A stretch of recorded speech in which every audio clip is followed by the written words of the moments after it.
Assalamu alaikum wa rahmatullahi ta'ala wa barakatuhu. Barkanku da zuwa tashanmu ta addu'o'i da wuridai daga Alkur'ani da Sunna. Muna muku fatan alkhairi. Ina masu fama da yanayi na matsin rayuwa, ina masu fama da yanayi na cewa ƙofofin rayuwa duk sun kuɗe, an buga can, an buga nan, an shiga can, an yi tashi faɗi. Amma bisa ƙada'in Allah da ƙudurarsa, Allah yanayin da ya hukunta rayuwa ta yi tsanani. Wannan iko ne na Allah kuma babu mai iya yayo shi sai Ubangiji Subhanahu wa ta'ala. Hanyoyi da shari'a ta amince mana mu nemi taimakon Allah shine hanya ta neman addu'a daga Ubangiji ya yaye mana dukka wani ƙunci.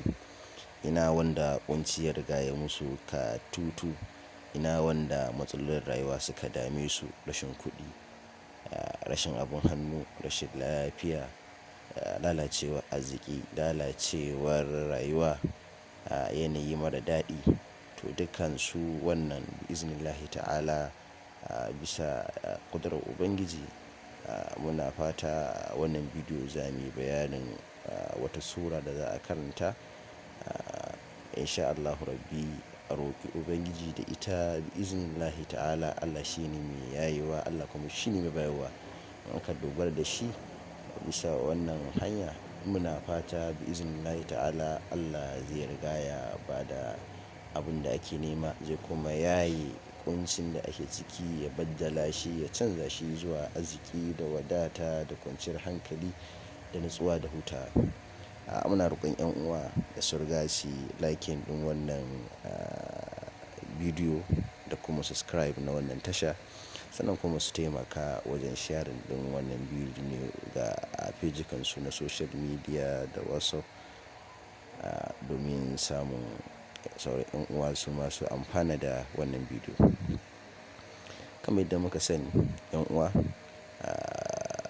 babban hanya ta samun dace da shiga wajen Ubangiji shine dogaro gare shi. Dogaro da Ubangiji da kyautata niyya da tsarkake abin hannu, wato hanya samun abu na halali. Sannan kuma dacewa da wurare da lokuta na addu'a. Domin wannan na sa karɓuwar addu'a a kowane lokaci. Muna ba da 'yan uwa wannan sura ita ce suratul Zalzala, wato suratul Iza zulzilatil ardu zilzalaha.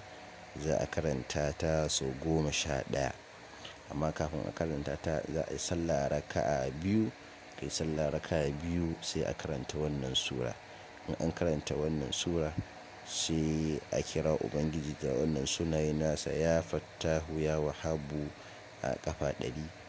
Bayan an yi haka sannan sai a yi salati Ibrahimiyya shi ma ƙafa 99. Allahumma salli ala Muhammadin wa ala Muhammadin kama sallaita ala Ibrahim wa ala ali Ibrahim innaka Hamidum Majid. Wa barik ala Muhammadin wa ala ali Muhammadin kama barakta ala Ibrahim wa ala ali Ibrahim innaka Hamidum Majid. Wannan siga to ba an yi wannan sai kuma a roƙi Ubangiji da buƙatun da suka damu mutum. Insha Allahu Rabbi za a samu fatahi, za a samu buɗi kuma za a sami dacewa bi'iznillahi ta'ala. Muna fata Ubangiji dai shine mai bayarwa kuma shine mai san yanayin da muke ciki. Bisa falalarsa da ikonsa ya taimake mu, ya ba mu abin da muke nema, ya sa mana albarka a rayuwarmu. Muna fata Allah zai amshi addu'armu. Mu dai mun kyautata ga zato ga Ubangiji Subhanahu wa ta'ala kuma a cikinsa kullum muke.